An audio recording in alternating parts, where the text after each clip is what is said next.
Donnie says, right on. Sorry about that. I've been very busy. What do you want me to tell it? No problem? No problem, thanks. Read it. Okay. Hey, tell her we want some.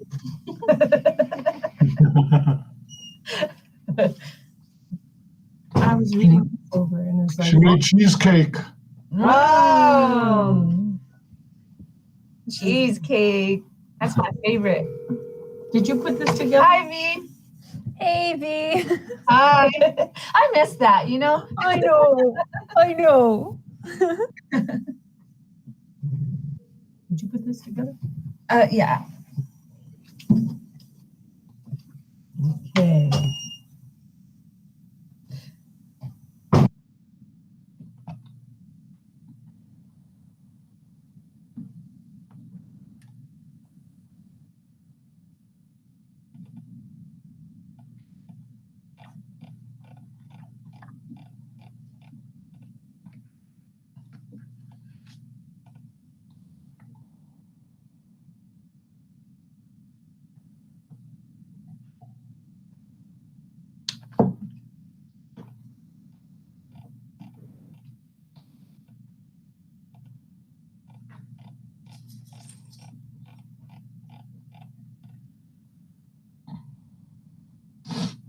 Hey, Virginia.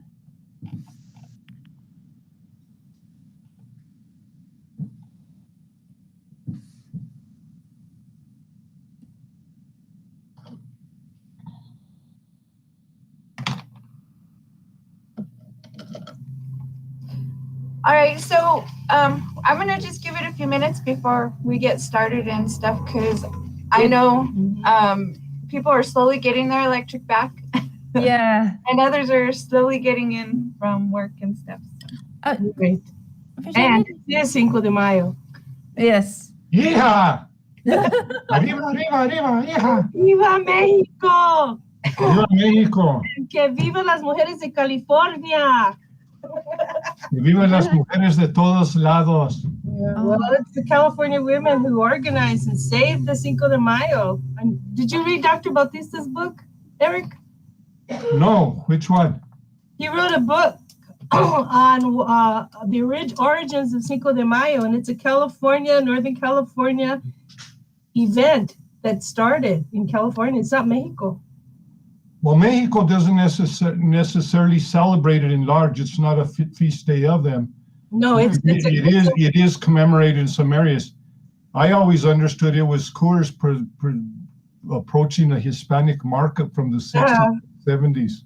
That's why he ended up writing. You know who he is, right? Bautista, yeah. David Hayes Bautista. Well, he was doing some research on going back in the 1800s about tracing the weddings and deaths and live births of the Latino community to put it in some perspective. And he came across all this stuff on Cinco de Mayo, and the question kept coming up: isn't it just a beer holiday that we celebrate here in the United States? And it's a fascinating. But if the women, first it was the men, and then they gave up. If it wasn't for the women getting all their support, organizing, selling their cupcakes or whatever they were selling, sending their money down to Benito Juarez, we would all be speaking French. Oh, it goes back as far as California's support to the war against the French. Yes, and I'll say no, I'm unfamiliar with that aspect of it. well, you know what? I'm familiar with it, that it's the Battle of Puebla and it's against Maximilian's French troops and such. You know, that's right. But the reason they were sending originally they were sending the men's patrióticas, these comisiones patrióticas, sending money to Mexico to help Juarez fight off. And when they did win the revolution or the battle in Puebla, they regrouped again, and the French are coming closer and closer. And the French really wanted to hook up with the Confederacy because they wanted to expand the slave trade. And Mexico had the ports, and Mexico had a lot of things that they wanted, the French wanted. So, well, this preceded the Porfiriato. You know, Porfiriato was the big sellout, etc. And Villaseñor writes a lot about that as far as, you know, the California entities being supportive of Juarez and being supportive of reform, which eventually leads to the Mexican Revolution of 1910, etc. But it's real interesting because, again, it's external support, and not many people recognize that the Mexican Revolution was a direct response to United States economic interventions in Mexico. right. We see it more as a civil war, but not really as an anti-imperialist stance against U.S. corporate development. Right. But the reason I'm saying that the women is because first the men were doing gathering their monies and organizing throughout California, Nevada, Oregon, even into Arizona, sending monies to Juarez to fight, to arm the troops, the Mexican troops. And then after 5 years after the Puebla, they stopped, and the women are the ones that took up the organizing and sending money to the, you know, soldiers that were injured, etc. And it was a lady down in Southern California in Los Angeles. I think her last name was Carranza. She's the one who started organizing the señoras and the kids, everybody, to organize to send monies. And they basically were able to, the Mexican army was able to beat the French. The French had the most advanced artillery and everything. And they were very close to hooking up with the Confederacy. And Texas is a big sellout, that state. I always hated Texas anyway, but so that was part of it. And Texas was also a slave state. So you gotta owe it to the women, and if it wasn't for them, I'll get you the book. It's really good. He did. I appreciate it very much. Yeah. And part of that revisionist history is really understanding that, you know, the Republic of Texas was designed not dissimilar to United States Constitution, is to promoting additional slave development and slave trade. And it wasn't only slave trade, but it was appropriation of the land awards awarded to Mexican and Native American, the Lipan Apache, the Mescalero Apache, Kiowa Comanche. Those were land granted communities within what eventually becomes the Republic of Texas. And the dubious history of the King Ranch, and again, the Texas Rangers. You know, we have this framing of the Texas Rangers as this wonderful entity, whereas basically it was a big goon squad to appropriate more lands for slave trade and other imperialist expansion. Mm-hmm. Yeah, and with the Cinco de Mayo issue, the women, when they did their organizing, it brought all kinds of women from all kinds of states. Because I always wondered how the Bay Area in California was not Mexican. A lot of the people there in San Francisco and all that area were Latinos, like from Central America, from Ecuador, from El Salvador. is because it came up for the California Gold Rush, and they stayed there, and they also participated. So this whole thing about raising monies, and they celebrated the Cinco de Mayo because, you know, we weren't invaded, or the United States did not get connected further with the Confederacy. Mm. Yeah. Okay, so done for our Great lesson. history Let's get lesson. started. Our quick lesson. We should do that. A little lesson little bit. before every meeting. Mhm. So We could bring it. We could do that as little tidbits of more regional history as well. Yeah. yeah, I think that's valuable for us again because it frames, and particularly in the manner that we frame counter narratives. Because again, I think part of my invitation of being on this committee is to have a more inclusive perspective on, again, how do we represent ourselves, how do we frame ourselves, and certainly to be more inclusive of unknown voices and unknown story that are part of our shared history. Right. yeah, because I mean, a lot of our history, it's really great history, and we've lost it. I mean, I put a post the other day on Facebook asking if people knew, you know, about Las Vegas. I can't remember exactly the post, but they were already asked, and someone mentioned it being the capital. Well, everybody was asking, it was the capital? I didn't know it was the capital. Like, nobody knows that Las Vegas used to be the capital before Santa Fe happened. So, you know, a lot of good information that's hidden, in history that's hidden, and cultural stuff that's hidden in there. No. Well, let me tell you one which is really important is the history of the Gorras Blancas, because that was the Las Vegas San Miguel organization that made national level news, and at that time frame, when it comes about in the 1880s and such, it was alarming throughout the nation that there was a resistance activity, and that was here in Las Vegas. You know, we were the Wild West town at that time, with the railroads in place.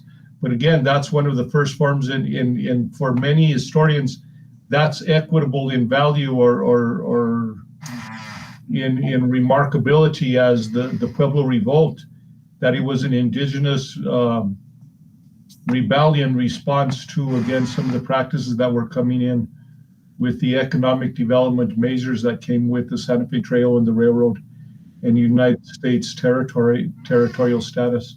Mm-hmm. And we don't tell that story too much. No. I think the last time I heard that story is when we did the project for Highlands, the Almas de la Plaza. Yeah, that's what I was just about to bring up. I was like, a lot of the history that I learned about Vegas came from that project because we did advanced research into what make Las Vegas and its history so prominent for this area. We learned a lot about the Harvey House and the history of economics in Vegas, and especially this area. And that was a cool project. And it was really great to learn all that information, and it retained. So I knew it. I knew that Vegas had that history. When you posted it, I was like, I know that. Look at me. Was that our 1619 project?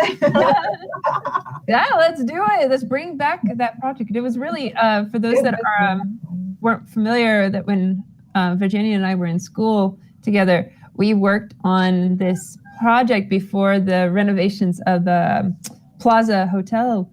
And so before it was all nice and new, we got local actors to portray historical characters or historical events, and we recorded them and then back projected them on the old windows. And so when you're in the plaza, there were microphones in the trees. As you walked around, you would hear their stories as they passed in front of the windows, like ghosts from the past. Yeah, they were displayed in the windows like ghosts. They would come in and out of Was that different video? windows. Yeah. Yeah, I mean, did you? Yeah, we did that. Have all- that recorded, right? Yeah. yeah, I could find the link somewhere on YouTube. I think I have it in my portfolio. But also, that was then, it was so successful that the producer of that, or our instructor at the time, went on and did it in Santa Fe in the plaza there. And I think there was one other time that the same person did a similar thing, but I think it was in California. Like a bigger city, and he did it on this corner building or something like that. It was a really cool project. Yeah, it was very cool Well, project. we could do it again as a tour, Yeah. you know? Yeah. Well, I know like CCHP has been asking to do that again. So I mean, yeah, that was a really nice project. The PD and everybody even would say that they would get calls in from people saying that they seen ghosts. That's funny. Yeah. Okay, so for the agenda order here, there's only like 5 of us here. technically, it's just 3 of you. You don't have enough for a quorum. So what I'll do anyway is I'll go ahead and I'll do the roll call. We'll call the meeting to order now. And then we'll go ahead and do a roll call just to get everybody and see. And a reminder on that, Virginia, I think I'm advisory as opposed to a voting member. So I'm not part of your quorum. Actually, I will talk to you about that because we figured out how everything works now that we got past all the OMA and everything. And we work a little different, so you guys all can have a say in what's going on. Let's see.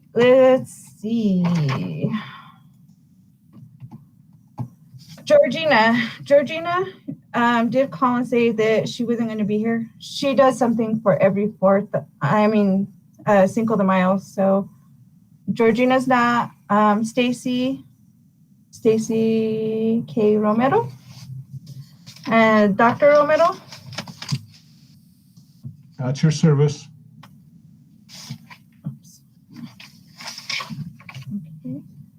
Okay. You go. Margot. Yeah.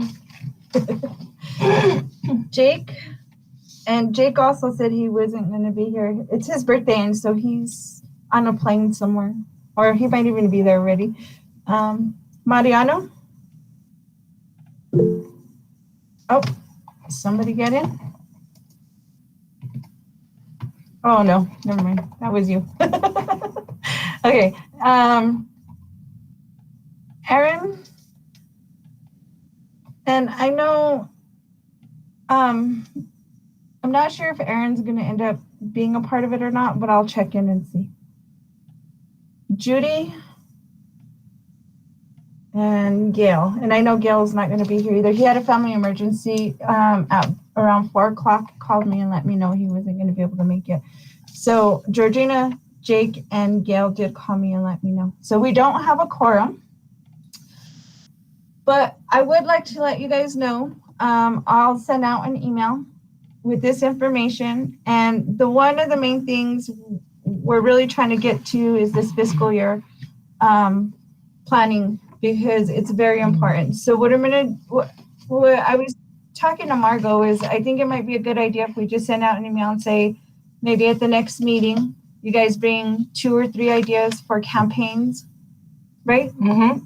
Campaigns. Okay. I want to make sure I'm saying that. Okay. And then some ideas maybe for like placing them on, right? Is that what I said? Yeah, placement, the marketing to either local, statewide, or national areas. And then where do we want to focus our campaign and marketings too?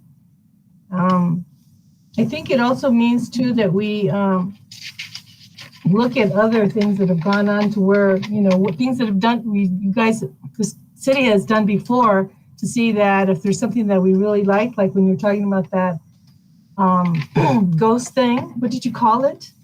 Almost de la Plaza. Souls of the Plaza. Souls of the Plaza. And I got a question. Are we still damn authentic? No. We have that there, but we haven't been using it. So what we did is we turned back to the Old Trails New Adventures. It used to be New Adventures, Old Trails, I think. Anyway, we just flipped it. So it's Old Trails, New Adventures. So old and then the new. But that's in the long-term plan. When you guys get to that one next, that's something you can talk about if you want to keep that, if you want to go with the new tag. And actually, if I could comment on that a little bit, Veronica, please. Go ahead, Dr. All Romero. yours, Dr. Romero. The New Mexico Department of Tourism had invited me in with that. They were looking at some planning activity as well at the state level. And it was anchored, we spent a significant amount of time in meetings discussing that. And actually that was kind of the direction of our orientation, that we were speaking about New Mexico being a trade route. And certainly the ultimate, the more contemporary expression is, our highway system and Route 66 in particular. But we actually anchored it with the Zuni trade routes and the Chaco Canyon exchange activities. So we took it back to a rich, tried to demonstrate our rich indigenous heritage and saying that New Mexico has for thousands of years been a hub and a center of and networking of exchange, not only of goods, but there's a spiritual value, et cetera, et cetera.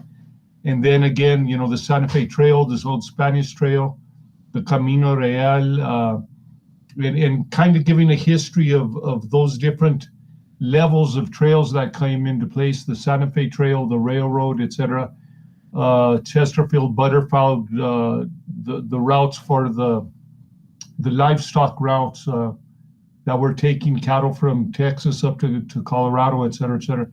And New Mexico's always been a center of that. We've always been a hub of those activities as well. So to go that direction of old trails, that old trails could go precede very much the Santa Fe Trail. Because again, truly most information that we see around New Mexico starts a history with the Santa Fe Trail and really doesn't recognize what had been here previously too. Monica, go ahead.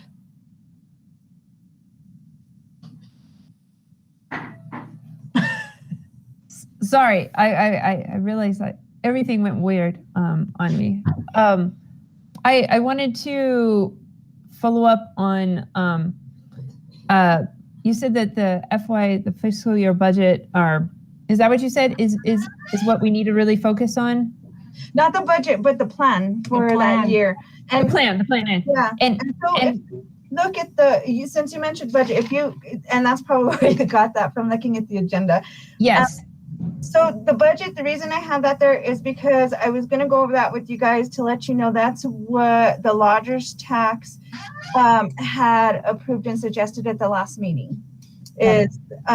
So we're looking at using the $80,000 for the upcoming FY22 New Mexico True Grant with the state. They also have a special event sponsorship program coming. So they didn't want us to include as many events in the FY22 because they're going to be coming up with a special program. Then there's the overall marketing budget that we're going to have, which is $150,000. Okay. So that can include the whole placement or interns or, whatever we need. Firm, whatever it is to decide. And then $40,000, I just put that there to make you guys aware that that's what they have available. Events can go ask for that for marketing purposes. Virginia, could you bring that up? I couldn't find my copy. I'd be happy to bring it up for you. And as you do that, I just want to know, I work better with due dates. When do you need this plan? So what we need to have this plan no later than July 1st so we could start working on it. Got so it. If we can try to finalize most of this by the next meeting is a big deal. And Perfect. if you guys need another special meeting for it or something, we can do that. Let me pull that up for you real quick. Awesome. Thank you.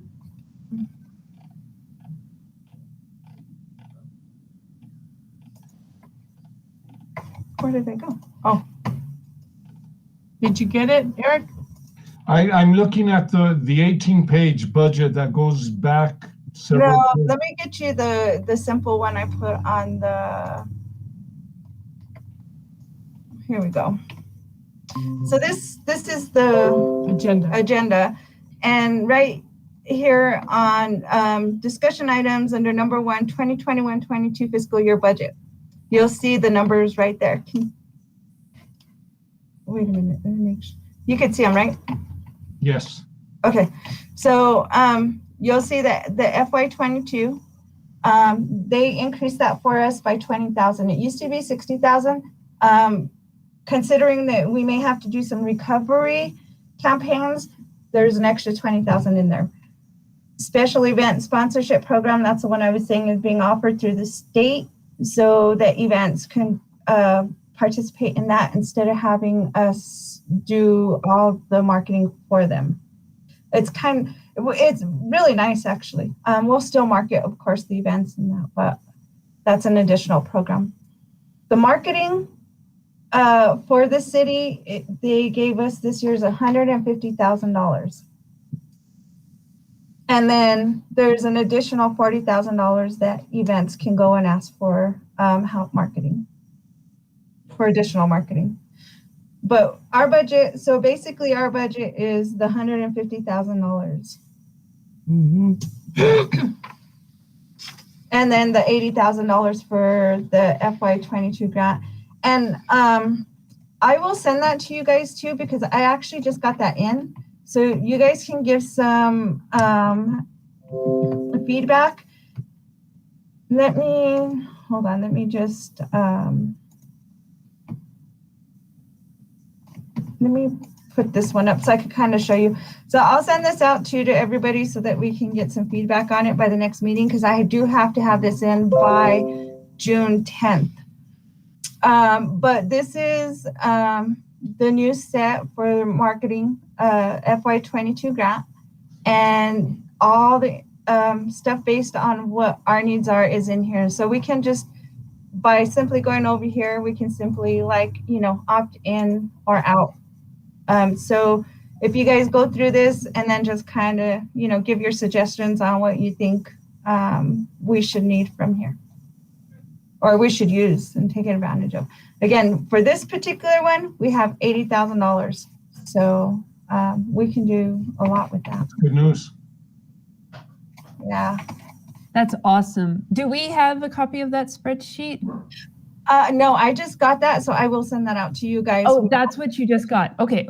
But it is due on the 10th. Yes. But Okay. You're going to send out, it'll be interactive for us to identify what we think.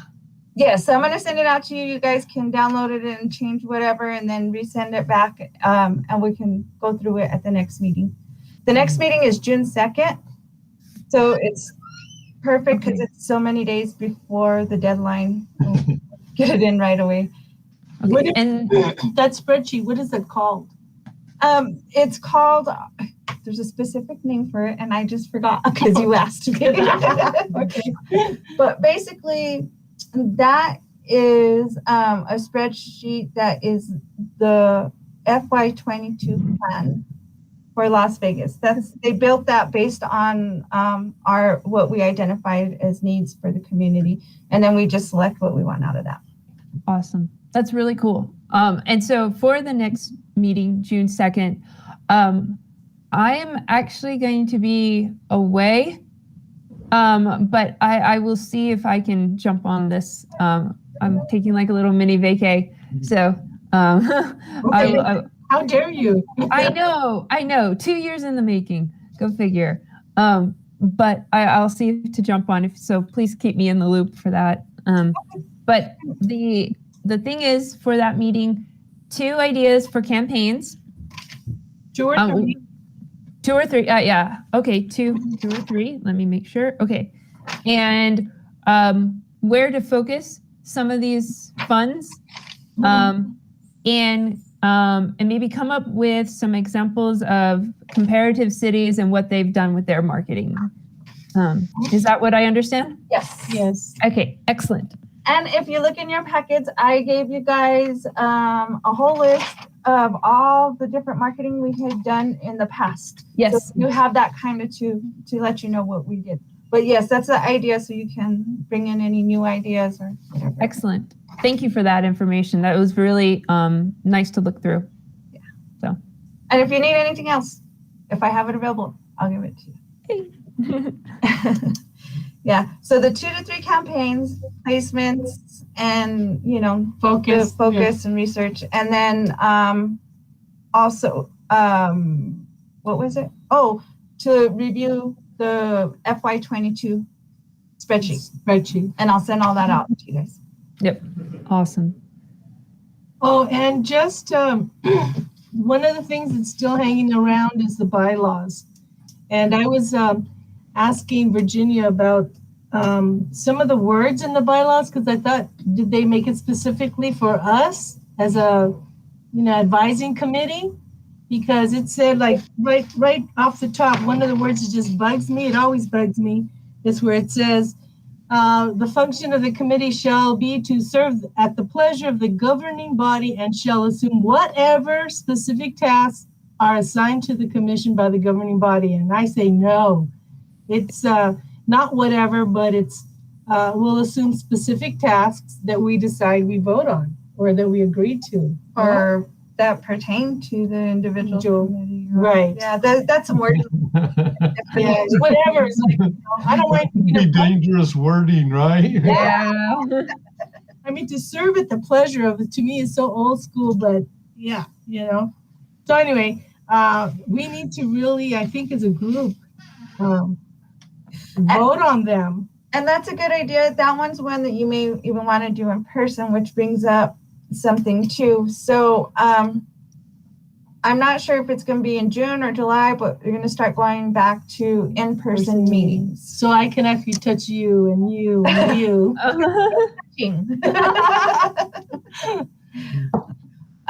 Yeah, so I'll let you guys know when that'll be.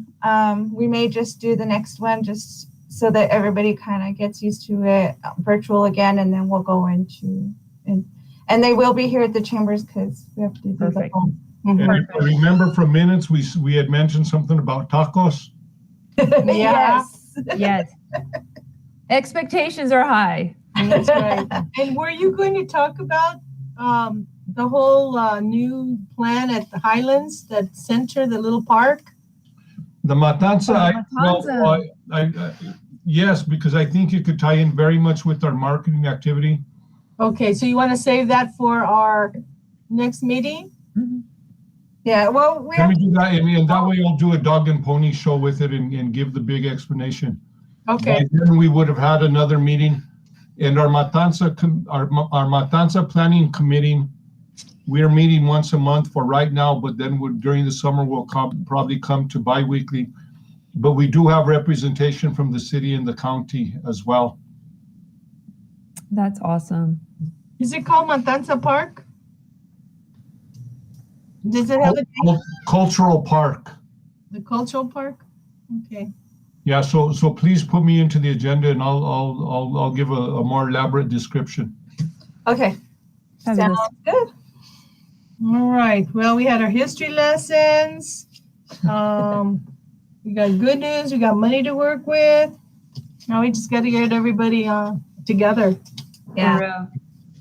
And I'm hoping the next meeting will be really productive because by then you guys will have ideas flowing in the head, and you probably went to every city to see what we could do. Anybody else have anything? Just if I could clarify, for my intentions, we have a dual purpose. One is looking at the strategies and what is going to be our promotion as a marketing activity, but we still are within discussion is what are the tales, what are the narratives, what are the stories, what is the information that we want to present. And in going with that, I wanted to ask, because I was looking at the slides that you had sent out for us to look at as well, and we have the plaza and we have, You're talking about the virtual tour? Yeah. The virtual tour, yes. Uh-huh. How proximal could we be? Can we include Murphy Park, the Pecos Wilderness, the Sabinoso Wilderness as well? Because again, from an ecotourism perspective, many people aren't coming to Vegas. They're coming to the Pecos Wilderness. They're stopping off in Vegas on their way too. But to the degree that we do it as a regional activity that includes some of those natural wonders that we're close to. And that's a good question. Actually, I'm glad you said that because I believe there is an option in the FY22 grant spreadsheet for us to do.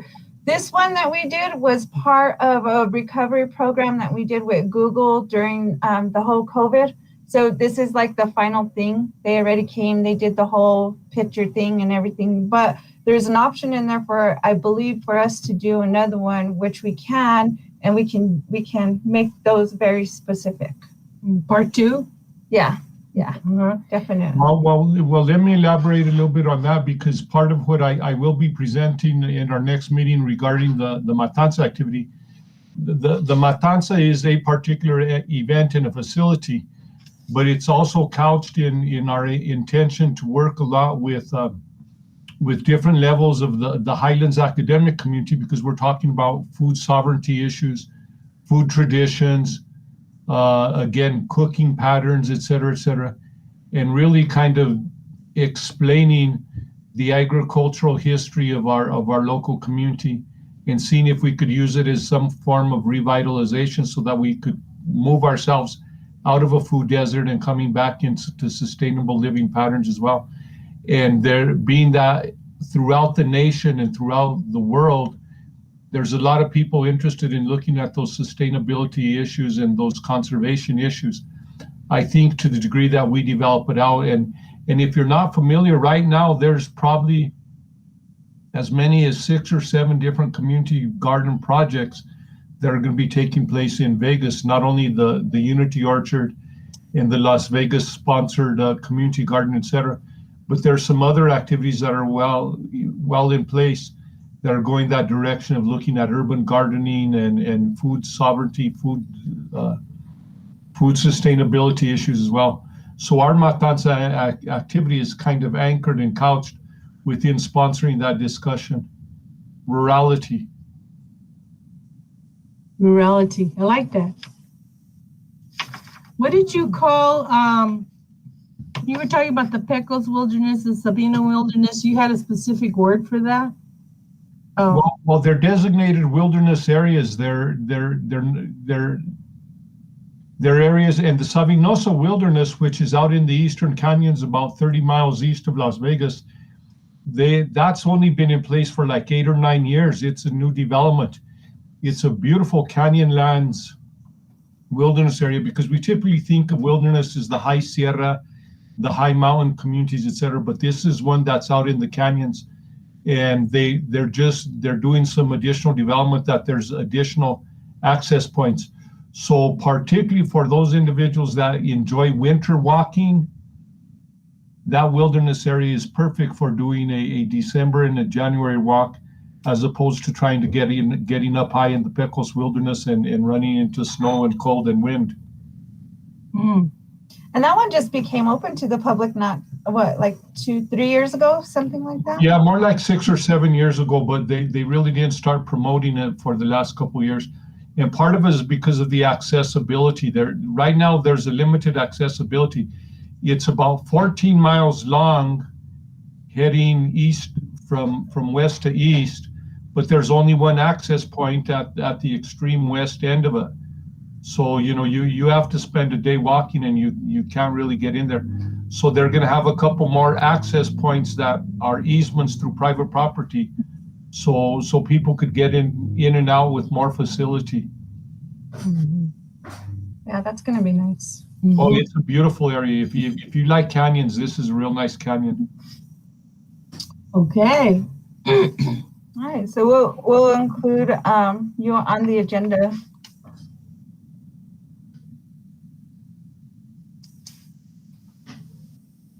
Okay.